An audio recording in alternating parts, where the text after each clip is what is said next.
ಇದು ಸವಣೂರು ಗ್ರಾಮ. ಇಲ್ಲಿ ಶ್ರೀ ಸತ್ಯಬೋಧ ತೀರ್ಥರು ನೆಲೆಸಿದ್ದಾರೆ. ಅವರು ಶ್ರೀ ಮಧ್ವ ಸಿದ್ಧಾಂತ ಪತಾಕೆಯನ್ನು ಆಸೇತು ಹಿಮಾಚಲದವರೆಗೆ ಹಾರಿಸಿದರು. ಶ್ರೀ ಉತ್ತರಾದಿ ಮಠದ ಕೀರ್ತಿಯನ್ನು ಮೆರೆಸಿದರು. ಅವರ ಚರಮಶ್ಲೋಕವು ಹೇಳುವಂತೆ ಅವರು ವಿಷವನ್ನುಂಡು ದಕ್ಕಿಸಿದರು. ರಾತ್ರಿ ಸೂರ್ಯನನ್ನು ತೋರಿಸಿದರು. ಸವಣೂರಲ್ಲಿ ಭಾಗೀರಥಿಯನ್ನು ಆಹ್ವಾನಿಸಿ ವಿಷ್ಣು ತೀರ್ಥವನ್ನು ನಿರ್ಮಿಸಿದರು. ಮಠದಲ್ಲಿ ನರಸಿಂಹ ತ್ರಿವಿಕ್ರಮ ದೇವರನ್ನು ಪ್ರತಿಷ್ಠಾಪಿಸಿದರು. ಅವರ ಬಗ್ಗೆ ಸಮಕಾಲೀನರು ವಿಜಯ ಕಾವ್ಯಗಳನ್ನು ಬರೆದಿದ್ದಾರೆ. ಹರಿದಾಸರಾದ ವಿಜಯದಾಸರು, ಗೋಪಾಲದಾಸರು, ಜಗನ್ನಾಥದಾಸರು ಅವರನ್ನು ತಮ್ಮ ಕೀರ್ತನೆಗಳಲ್ಲಿ ಹಾಡಿ ಹೊಗಳಿದ್ದಾರೆ. ಅವರ ಆಜ್ಞೆಯಂತೆ ಚಾರಿತ್ರಿಕ ಶ್ರೀ ಪೂರ್ಣಬೋಧ ಗುರುವಂಶ ಕಥಾಕಲ್ಪತರು ಕಾವ್ಯವು ಈ ದಿನಗಳಲ್ಲೇ ರಚಿತವಾಯಿತು. ಅವರು ಸಮಕಾಲೀನ ರಾಜಕಾರಣದಲ್ಲೂ ಬಹುಮುಖ್ಯ ಪಾತ್ರವನ್ನು ವಹಿಸಿದ್ದರು.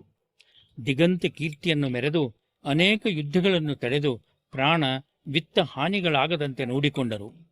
ಹೈದರಾಬಾದಿನ ನಿಜಾಮನು ಅವರಿಂದ ಅನುಗ್ರಹಿತನಾಗಿ ಆತಕೂರು, ಉಗನಹಳ್ಳಿ, ಕಲವನದೊಡ್ಡಿ, ರಾಳದೊಡ್ಡಿ ಮತ್ತು ಸರ್ಜಾಪುರ ಎಂಬ 5 ಗ್ರಾಮಗಳ ಸುಮಾರು 25,000ಕ್ಕಿಂತ ಅಧಿಕ ಎಕರೆ ಭೂಮಿಯನ್ನು ಶ್ರೀಮಠಕ್ಕೆ ಉಂಬಡಿಯನ್ನಾಗಿ ಹಾಕಿಕೊಟ್ಟನು. ಕೃಷ್ಣೆಯ ದಡದ ಆತಕೂರಿನಲ್ಲಿ ಅವರು ಸುಮಾರು 6 ವರ್ಷಗಳ ಕಾಲ ಇದ್ದು ಶಿಷ್ಯರಿಗೆ ಪಾಠ ಹೇಳಿದರು. ಈಗಲೂ ಅಲ್ಲಿ ಸತ್ಯಬೋಧ ಮಂಟಪ, ಅಲ್ಲಿಯ ಪ್ರಾಣದೇವರು ಇದಕ್ಕೆ ಸಾಕ್ಷಿಯಾಗಿದ್ದಾರೆ. ಅವರು ವಿದ್ವತ್ತಿನಲ್ಲೂ ಅಧಿಕ ಹೆಸರು ಗಳಿಸಿದ್ದರು. ವ್ಯಾಸಕೂಟ, ದಾಸಕೂಟ ಎರಡರ ಜೊತೆಗೂ ಅನ್ಯೋನ್ಯ ಸಂಬಂಧವನ್ನು ಕಲ್ಪಿಸಿದ್ದರು.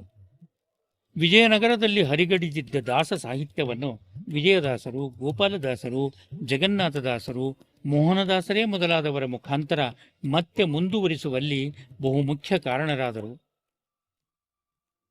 ಶ್ರೀ ಜಗನ್ನಾಥದಾಸರು ತಮ್ಮ ಸುಪ್ರಸಿದ್ಧ ಹರಿಕಥಾಮೃತ ಸಾರ ಕಾವ್ಯವನ್ನು ಶ್ರೀಗಳವರ ನಿಕಟ ಸಂಬಂಧದಲ್ಲಿದ್ದು ಬರೆದರೆಂಬ ಐತಿಹ್ಯವಿದೆ.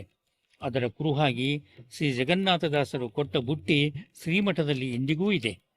ವ್ಯಾಸಕೂಟದ 100 ಪಂಡಿತರು ಅವರಲ್ಲಿ ಪಾಠಕ್ಕಿದ್ದರು. ಅವರಲ್ಲಿಯ 4 ಮುಂದೆ ಸರ್ವಜ್ಞ ಪೀಠವನ್ನು ಅಲಂಕರಿಸಿದರು. ಶ್ರೀಗಳವರು ಚಿನ್ನ, ರಜತ ನಾಣ್ಯಗಳನ್ನು ಟಂಕಿಸಿ ಬ್ರಾಹ್ಮಣರಿಗೆ ದಕ್ಷಿಣ ರೂಪದಲ್ಲಿ ಕೊಡುತ್ತಿದ್ದರು.